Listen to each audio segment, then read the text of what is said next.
£0. That is what Jeremy Clarkson's cattle business earned for 7 straight months. Not a loss. Not a dip.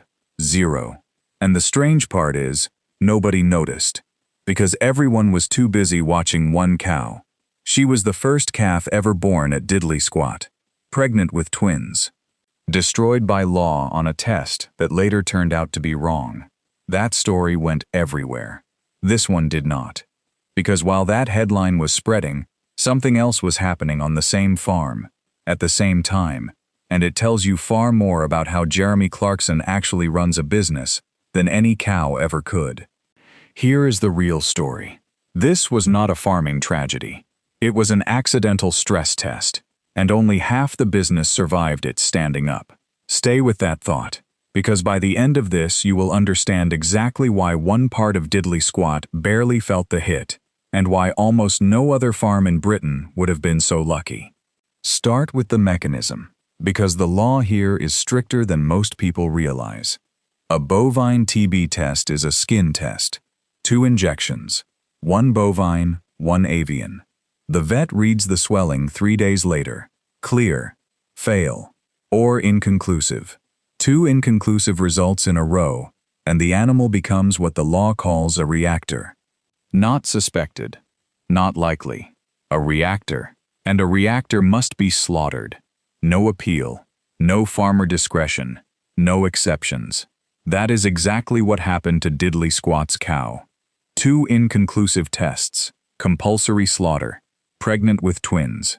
Hold that, because the postmortem is coming, and it will not go the way you think. The second the herd went down, the whole cattle operation froze. No buying in. No selling out. DEFRA's own rule says 2 months minimum before you can even retest. 2 months minimum. Diddley Squat's lockdown ran for 7. Now here is the part almost nobody actually joined up. 7 months of 0 cattle income ends most working farms. Not slows them down. Ends them. The Farming Community Network exists specifically for this, and their chief executive, Dr. Jude McCann, has said bovine TB is one of the biggest drivers of the crisis calls they receive. Farmers describe the waiting as worse than the diagnosis itself. Every cattle farmer watching this knows that fear personally. Most people watching have never once had to think about it. And this is exactly where Diddley Squat's story splits from every other TB story in the country. Back in Season 2, the show introduced a dairy farmer named Emma Ledbury. TB had taken roughly half her herd.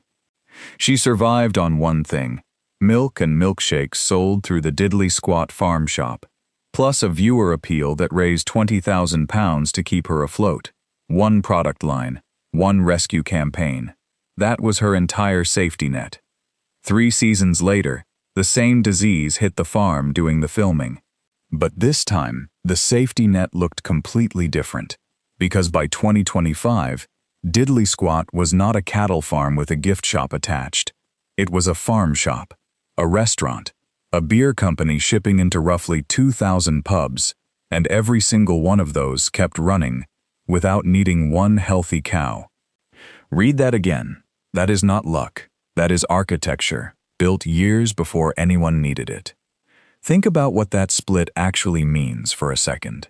A single product farm hit by TB is 1 bad test away from a crowdfunding page.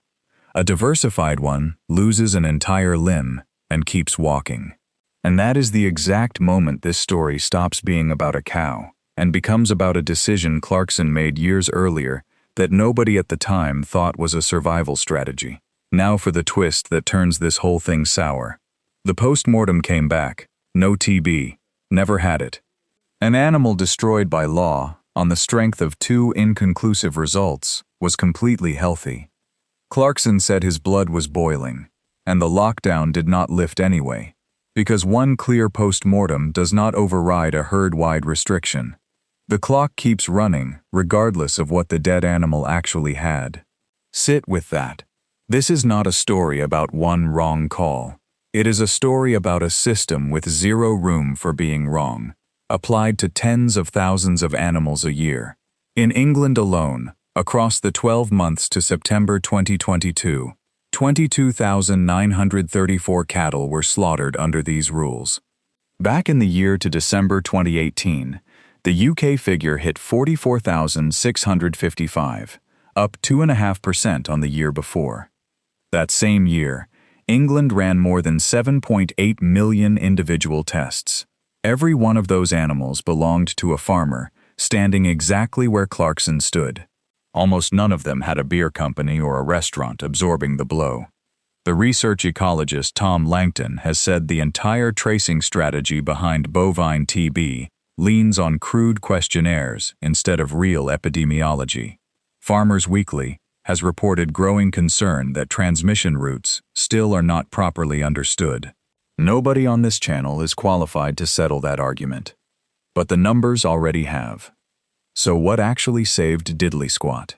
Not the vet, not the postmortem, not DEFRA. It was a boring decision made years earlier. Stop being a business with one product. That decision meant the farm shop never closed for a single day. Hawkstone never stopped shipping. None of it needed a healthy herd. All of it needed Clarkson to have built something wider than farming long before he ever needed the insurance. That is the part the cow's story never gets credit for. In March, Clarkson confirmed Diddley Squat had finally been declared officially TB-free. In the very next line of that same column, he mentioned a farm donkey now had laminitis and would have to be put down. His own read on it. Farming gives you exactly one piece of good news. It always arrives with a disaster already attached. That is not self-pity. That is an accurate description of a business engineered to take hit after hit and never actually go down. If you are mid-breakdown right now, waiting on a test with that same hollow feeling, the Farming Community Network exists exactly for this. Their helpline is staffed by people who understand precisely what a TB restriction does to a family business. You are not overreacting.